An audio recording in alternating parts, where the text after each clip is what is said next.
Assalamualaikum warahmatullahi wabarakatuh.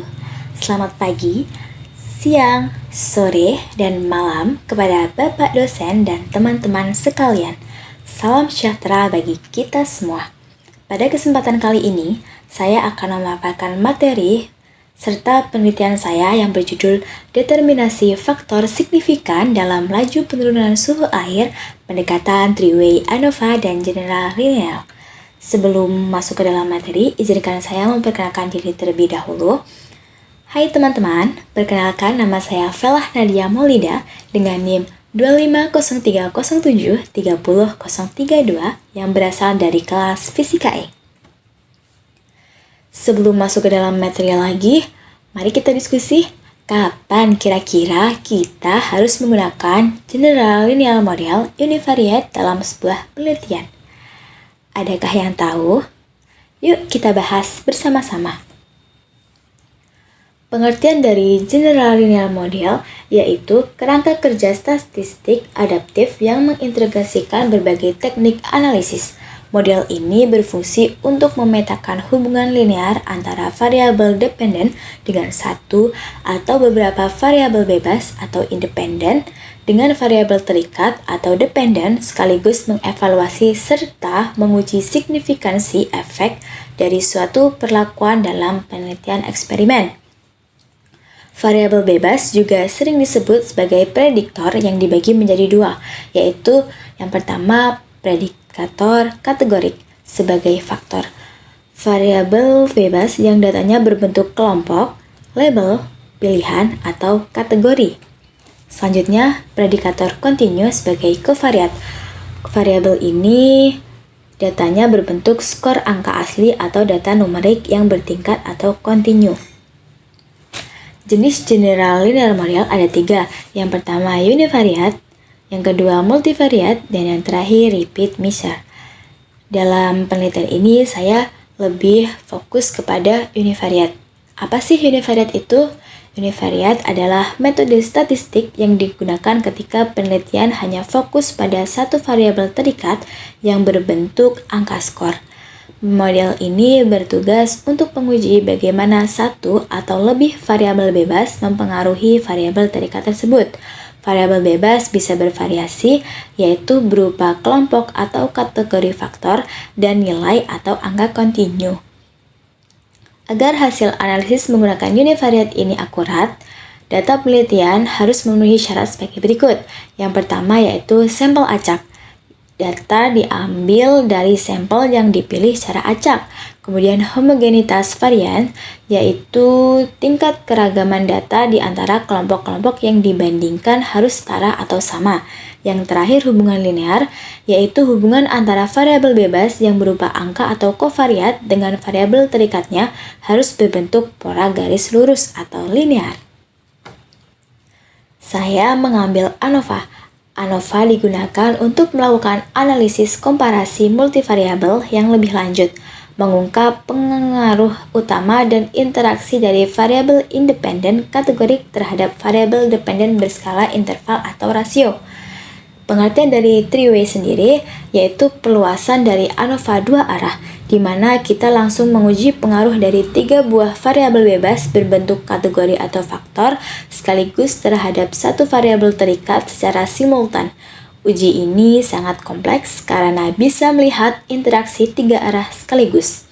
Untuk contoh kasus, saya memakai penelitian saya yaitu apakah laju penurunan suhu air dipengaruhi oleh tiga faktor sekaligus, yaitu jenis material wadah berupa gelas plastik maupun gelas keramik, volume air berupa 100 ml, 200 dan 300 ml, serta metode pendinginan yaitu dengan cara didiamkan atau dengan cara ditiup. Dalam kasus ini digunakan analisis three-way ANOVA karena kita ingin melihat adanya efek interaksi antar faktor terhadap variabel terikat yaitu selisih penurunan suhu atau delta T. Kemudian ini latar belakangnya yang akan kita cari. Tujuan dari penelitian ini untuk menjawab dan mencari tahu kombinasi mana yang paling efektif dalam menurunkan suhu air secara signifikan. Dengan menggunakan analisis statistik General Linear Model, kita akan menguji seberapa besar pengaruh nyata dari masing-masing faktor tersebut, serta melihat apakah ada kombinasi antar faktor yang saling mendukung untuk mempercepat proses pendinginan secara drastis. Hasil dari penelitian ini tidak hanya memberikan bukti empiris mengenai hukum perpindahan panas, tetapi juga memberikan panduan praktis tentang cara mengoptimalkan proses pendinginan cairan secara efisien dan akurat. Variabel penelitian terdapat 3 variabel. Yang pertama yaitu variabel bebas. Ada material, volume, dan metode. Kemudian variabel terdekatnya delta T, yaitu selisih suhu setelah kita hitung selama 5 menit. Kemudian variabel kontrolnya ada suhu awal, waktu, dan suhu ruang.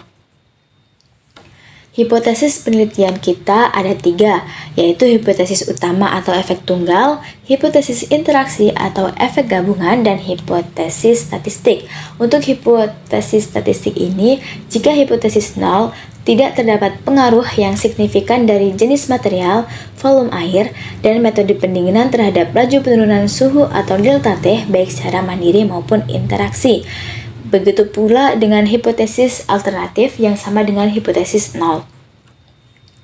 Syarat penerimaan dari penelitian ini, jika kriteria pengujiannya kita tolak hipotesis 0, itu ketika nilai signifikan kurang dari 0,05, yang artinya terdapat pengaruh yang signifikan secara statistik.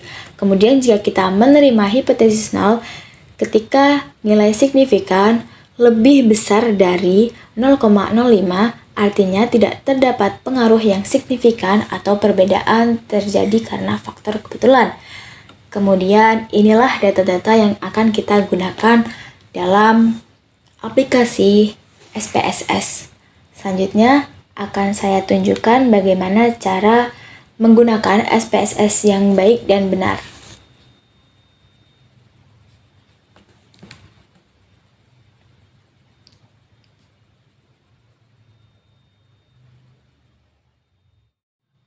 Baik teman-teman, yang pertama kita masukkan data yang sudah ada ke dalam IBM SPSS, kemudian kita kelompokkan ya. Untuk yang variabel bebas terdapat material, volume, dan metode. Selanjutnya variabel terdekat ada delta T. Lanjut kita geser ke variabel view. Di kolom nama kita sudah menamai ya teman-teman. Ini ada material, volume, metode, dan delta T. Kemudian kita memilih type-nya numerik semua. Untuk value, angka 1 itu mewakili pada material keramik. Begitu pula dengan angka 2 mewakili material plastik. Kemudian untuk yang volume, angka 1, 2, 3 itu juga mewakili untuk volume 100, 200, dan 300. Begitu pula dengan metode, angka 1 mewakili didiamkan dan angka 2 mewakili ditiup. Untuk measure atau pengukuran, kita memilih yang variabel bebas sebagai nominal dan variabel terikat sebagai scale. Kemudian waktunya kita menganalisis. Yang pertama kita klik analyze, kemudian general linear model, kemudian kita pilih yang univariate. Untuk delta kita masukkan ke dalam dependent variable. Untuk sisanya kita masukkan ke fixed factor. Seperti ini ya teman-teman. Kemudian kita pilih pengaturan model, klik build, lalu kita masukkan ini semuanya ya. Seperti ini. Kemudian kita pilih build term dan ubah menjadi interaction. Kemudian klik continue. Lanjut kita ke uji lanjut atau post hoc. kita pilih volume untuk dipindahkan ke post hoc test 4 dan pilih 2K. Selanjutnya klik continue. Kemudian untuk pengaturan tambahan kita pilih option, centang display pada descriptive statistik, estimate of effect size, dan homogeneity test. Kemudian kita pilih continue. Oke. Berikut hasilnya.